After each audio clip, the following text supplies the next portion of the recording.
Alors, on se retrouve dans ce chapitre de redox pour le passage à l'équation moléculaire. Alors ça, c'est une partie qui est relativement compliquée, avec laquelle en général, les élèves ont beaucoup de mal. Alors, d'abord, premièrement, pourquoi parler d'équation ionique? Eh bien parce que si vous regardez cette réaction-ci, qui est la dernière qu'on ait faite sur cette page-là, on a ce qu'on appelle des ions. Pourquoi des ions? Eh bien parce que dans mon équation, j'ai des Cl- et j'ai des H+. 6H+, et 6Cl- en particulier, ce sont donc des ions. Vu que je vous rappelle qu'un ion, c'est un atome ou un groupe d'atomes qui présente une charge.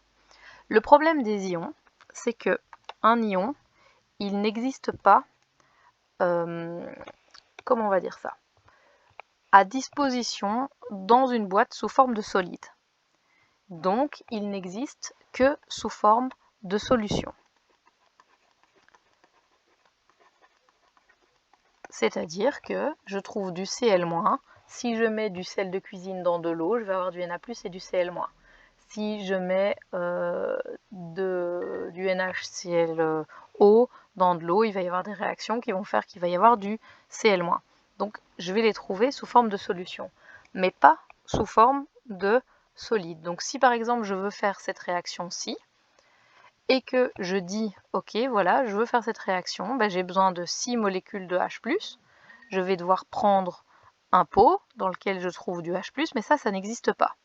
Je vais trouver une solution dans laquelle j'ai du H+, avec autre chose, parce que par exemple, ce H+, viendra de H2SO4, ou de HNO3, ou de HCl, et donc je vais avoir besoin de transformer cette équation ionique en une équation moléculaire pour pouvoir dire combien de moles de H+ je vais avoir besoin, combien de grammes je vais prendre de tel ou tel composé. Donc c'est ça l'intérêt de retransformer une équation ionique en une équation moléculaire. C'est parce que l'équation ionique, elle est plus facile à pondérer. Et une fois qu'elle est pondérée, eh bien, on la transforme en équation moléculaire pour pouvoir en fait appliquer notre recette et fabriquer notre pile ou tout objet dans lequel la réaction va avoir lieu. Alors il y a deux méthodes pour pouvoir faire ça. On n'en utilisera qu'une. Nous, on va toujours utiliser celle où on vous donne les réactifs. La deuxième méthode, c'est que, vous voyez ici, on ne vous donne pas les réactifs, on pourrait prendre tous les réactifs qu'on veut qui possèdent les ions dont on a besoin. Donc c'est ce que je vous dis tantôt, ce H+, il pourrait venir de molécules d'HCl, de H2SO4 ou de HNO3. Au choix, ça dépend un petit peu de simplement de ce que vous avez sous la main ou de ce qu'il faut, ce qu'il y a dans le laboratoire ou dans l'usine qui utilise cette réaction-là. Donc, on ne va pas faire ça comme ça, je ne vais pas vous laisser choisir les molécules, mais je vais vous donner le milieu dans lequel on est. Donc nous, on se trouve dans le point 1, on vous donne les réactifs, je vous dis dans quel milieu on est. Alors, exemple, parce qu'il n'y a que en pratiquant que ça va être possible, on a la réaction 2MnO4- plus 5S2- plus 16H+, qui donne 2Mn2+, 5S et 8H2O. Ça, c'est ce qu'on a obtenu à la fin de la vidéo précédente, c'est-à-dire une fois qu'on a fait la réaction. Donc j'avais le début de mon équation, c'était MnO4 plus 5S2- qui donne Mn2+, et S. Je pondère ma réaction en calculant les montées, les descentes, les ppcm, je rajoute les O, les H+, je vérifie avec les charges, et j'obtiens ma réaction qui est pondérée. Ok. Alors cette réaction, je vais la renoter ici pour que on ait bien la place de voir ce qu'on fait. Donc 2MnO4- plus 5S2- plus 16H+, qui donne 2Mn2+, plus 5S, plus 8H2O. Donc, je vous donne le milieu, c'est-à-dire que je vous dis, voilà, le milieu, c'est du KMNO4, ici, permanganate de potassium, et du sulfure de sodium, Na2S, le tout en milieu, H2SO4. Ceci, ça veut dire que c'est les trois réactifs que j'ai mis en contact dans mon milieu réactionnel. Ça veut dire quoi? Ça veut dire que je vous dis que le MnO4- que j'ai utilisé, il venait d'un pot que j'avais dans mon laboratoire qui contenait du KMNO4. Le K+, il n'est pas exprimé ici. Pourquoi? Parce que c'est ce qu'on appelle un ion qui est spectateur. Il ne réagit pas dans cette redox, il n'intervient pas dans la redox, il est juste là parce que il était là au départ, étant donné que ce MnO4, il n'y a pas de pot qui contient qu'un ion MnO4, il le contient toujours avec autre chose.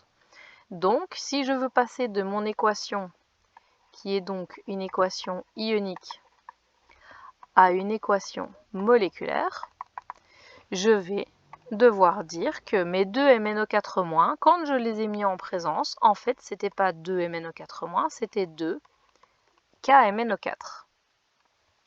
Je vais donc tenir en compte ici que par rapport à ma ligne ionique, j'ai mis des K+, qui n'étaient pas ici. Je les ai mis là, vous verrez après pourquoi. Ensuite, j'ai 5 S2-. Je vous dis que le S vient de Na2S. Donc le S2-, en fait, j'ai mis dans mon milieu du Na2S. Combien j'ai mis de Na2S? 5, vu qu'il me fallait 5 S. J'ai donc mis, en plus par rapport à ma ligne du dessus, 10 Na+ supplémentaires. Ensuite, j'ai utilisé 16 H+. Mais 16 H+, ils venaient de H2SO4. Donc, j'ai pris ces H+ dans du H2SO4. Mais attention cette fois, parce que si vous mettez 16, c'est une faute, parce que comme dans H2SO4, il y a 2 H, si vous en prenez 16, vous en avez 16 fois 2, 32. Et 32, c'est plus que ce que vous avez besoin. Donc, vous allez devoir réfléchir un petit peu et dire que si j'ai pris mes H+ dans du H2SO4, eh bien, j'ai dû en prendre 8, parce que 8 fois 2, ça fait bien les 16 que j'ai besoin.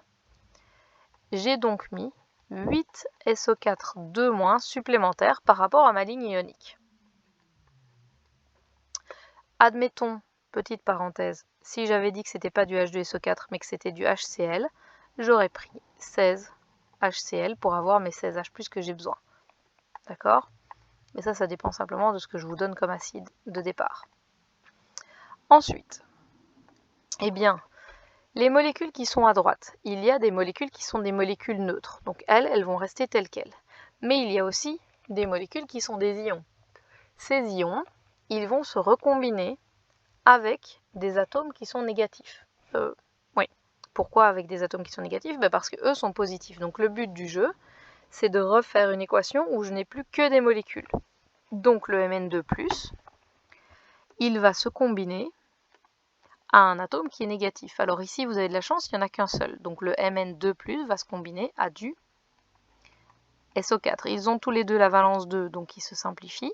Il me fallait 2 Mn, donc j'ai 2 MnSO4.